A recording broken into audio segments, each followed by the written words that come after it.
வணக்கம்டா மாப்ள, கள்ளக்குறிச்சில இருந்து. இருந்துட்டு போ. பாத்ரூம் எங்க இருக்கு? அதே எதுக்குடா கேக்குற? நீதான் இருந்துட்டு போ சொன்ன, அதுக்குதான். செல்லம், எதடி பிடிக்க போறோம்? சொன்னாதான் வருவியா? வாடா. கடைசி வரைக்கும் எதை பிடிக்குதுன்னு சொல்லாமையா கூட்டு போறாள. நமக்கு எதுக்கு வம்பு? 2 ஸ்டெப் பின்னாடியே போவோம்.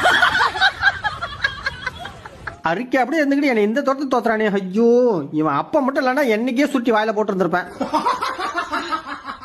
டேய், ஒரு பொம்பளை புள்ள போக கூடாது, நாக்க தொங்க போட்டு பாப்பியா? நாக்கா அது இப்ப வெளியே வந்துச்சு. டேய், இந்த சாப்பாடு. ஐயா, எனக்கு தான் கிடைச்சிக்கிச்சே. என்ன தைரியம் தான் எனக்கு கொஞ்சம் சாப்பாடு இருப்பா? அட்டி போலந்துருப்பதுக்கா. பிள்ளைங்களா, பொறுக்கி போய் வரான். எல்லாரும் அம்மா பண்ணிட்டு வந்து நில்லுங்க, சரியா? டேய், போடா அந்த பக்கம். அடியே, என்னையா பொறிக்க போய் சொல்ற? ஒரு நாள் இல்ல ஒரு நாள் மொத்த பத்திய பொறிக்கிட்டு போறனா இல்லையா? அச்சோ, என்னடா இந்த குளிருது? வர வர வர. Download ShareChat.